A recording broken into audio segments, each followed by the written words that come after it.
Glenn Hobbs was initiated into a satanic coven as a child by his grandfather and continued participating for many years.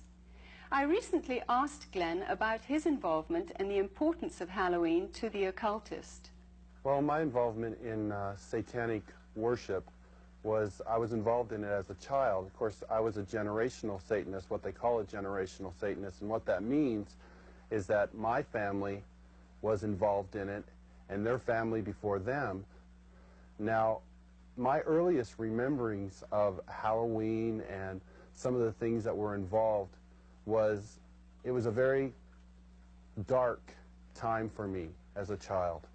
It was something that I didn't enjoy. Glenn, could you tell us about your involvement in any rituals at Halloween as a child? There was another little girl that was involved in the occult with me, and her name was Becky. Now, Becky was a different type of child. She was blessed to be a sacrifice. I was being blessed to be a high priest, where she was being blessed and born into the coven there to be a sacrifice. Now, we were in a ritual where we were married together. It was a marriage to the beast, and me and the little girl were married together, and there was a lot of sexual abuse that took place and a lot of blood that was spilt over us, joining us together. When do Halloween rituals actually begin, and what is the ultimate purpose of Halloween? Well, the ritual that I remember the most clearly began about the end of September. Me and the little girl, the one I mentioned named Becky, the abuse was very concentrated at that time. We were taken into several rooms where our clothing was removed. We spent the next couple of weeks in a kind of a shack where a lot of rituals went on, where a lot of animals were killed.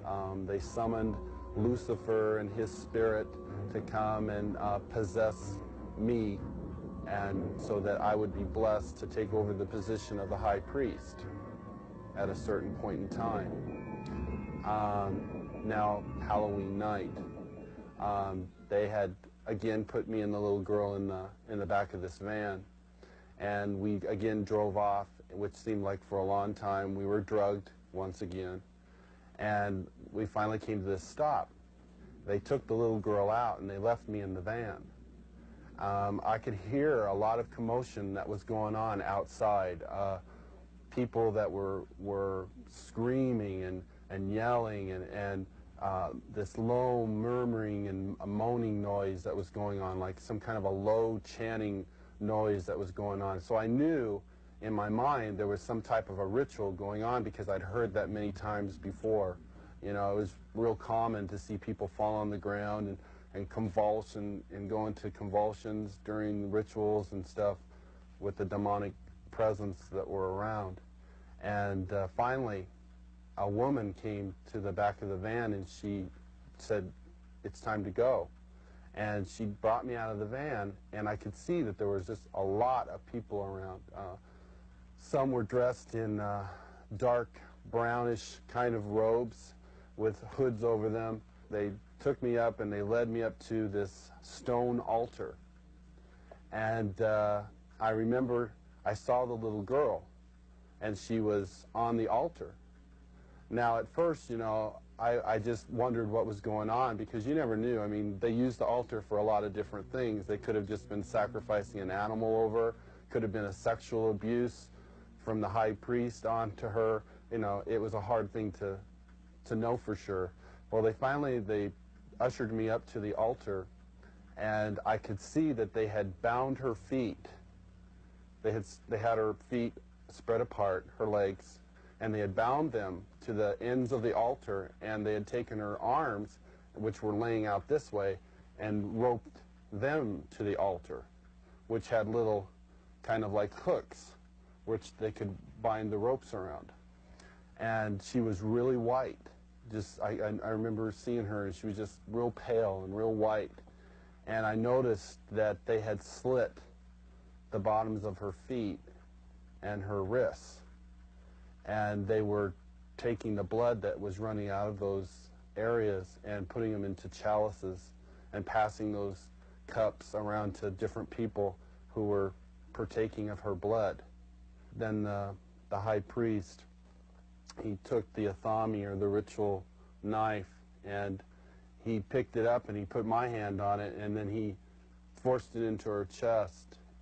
So when I think back on Halloween, you know, over that period of time that happened, you know, that was the climax event, Halloween night, where they killed that innocent little girl.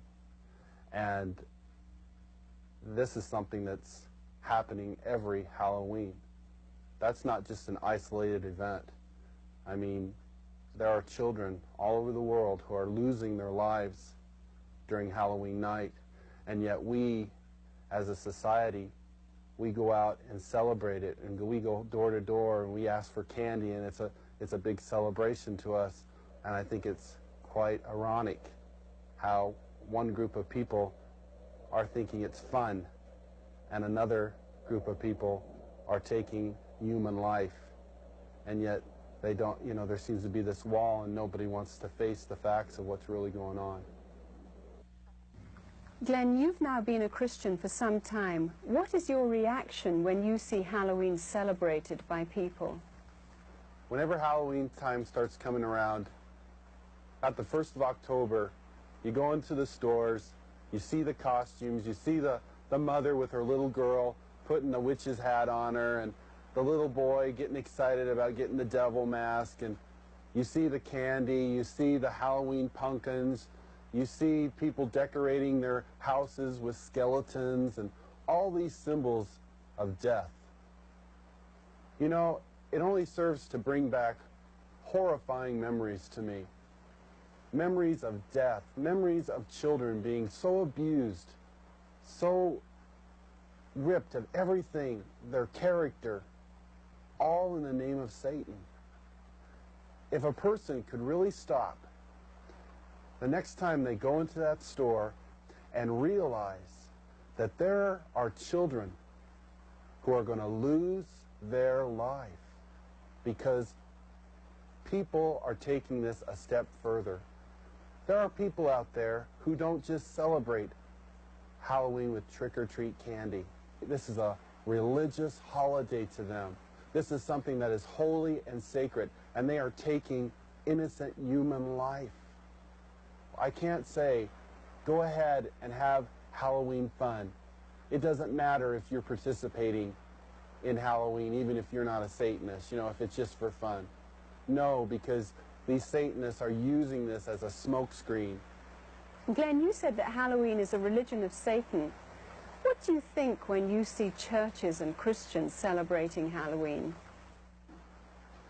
It makes me sick that the Church of Jesus Christ would take on this horrible demonic thing that is happening in our world. Christians should be the ones who are standing up against this. Christians should be the ones who are saying these terrible things are happening and we want to stand against this. Churches should not be having these Halloween parties at all. They should be coming together as brothers and sisters in Christ, binding together and coming against these dark forces, praying for these children that God will spare their lives, that somehow God will intervene and save these children. Whether the public chooses to believe in the frightening growth of Satanism or not, the fact is that a highly organized network of Satanists are operating in America and Europe today. They seem to be respectable members of society and are integrated into all professions and walks of life.